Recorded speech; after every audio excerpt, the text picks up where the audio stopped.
legalised pepper spray? Give me a call, 1300 222 774. Would you welcome that? Would you carry it for self-defence? Libertarian MP David Limbrick represents the southeastern Metropolitan region in the Legislative Council here in Victoria. David, welcome to the program. Hello, thanks for having me. So what if we legalise pepper spray? In your view, a good idea? I think it's a fantastic idea.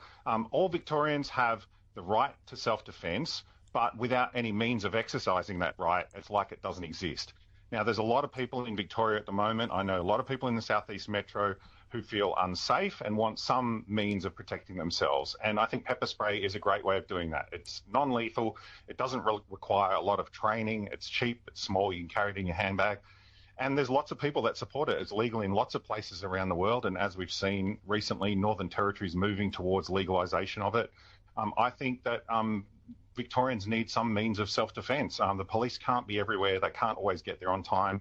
And I'd like to see, when I see attacks, like violent attacks that happen in Victoria, the thing that goes through my mind is I always wonder, could this have turned out differently if the victim had some means of defending themselves? And I think there's many Victorians who feel vulnerable and want some way of defending themselves against thugs. So right now, David Limbrick, if someone has managed to get, maybe they've travelled to WA and they've got access to pepper spray and they've used it in Victoria in a case of legitimate self-defence, is that still illegal?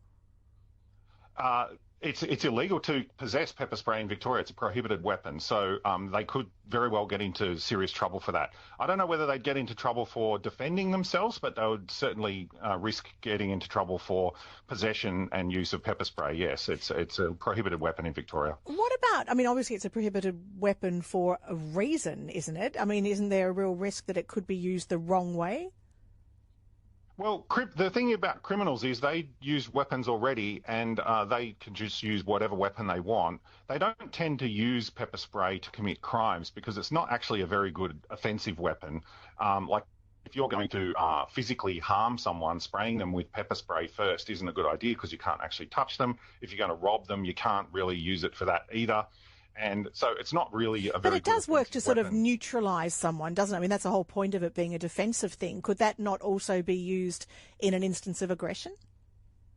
Sure, it could be. But like I say, criminals already have weapons and they tend to use machetes and guns at the moment. And I don't think that they're going to switch to pepper spray just because it's legalised and all of a sudden they want to start following the law. That's not really how it works. So how did it end up on the prohibited weapon list? It's always been there, I think, pretty much. And it's in Victoria. You're actually not allowed to carry anything at all for the purposes of self-defence in Victoria. So there's nothing that's legal to carry for the purposes of self-defence. Now, if you find something and use it for the purposes of self-defence, in a situation, that's a different story. But if you're carrying anything for the purposes of self-defence, technically you could be in trouble in Victoria. So, David Limbrick, how would you do it? I note that, for example, the trial in the Northern Territory, you have to be over 18, no criminal history. You'll only be able to buy the OC spray from a licensed firearms dealer. So that's really taking it to another level. What would you recommend?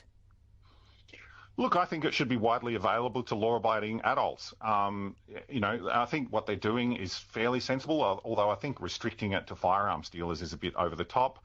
In many other countries where they sell it, they tend to sell it at sporting goods places.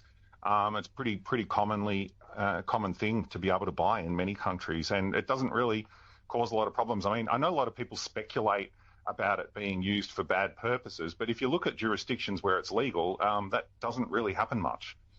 David Limbrick, are you going to try and push this? Are you interested in trying to actually get this change onto the agenda in the Victorian Parliament? I've been pushing this for years, actually, and I've been pushing. I'm not the only one. The number one group of people that want pepper spray that I've spoken to is women.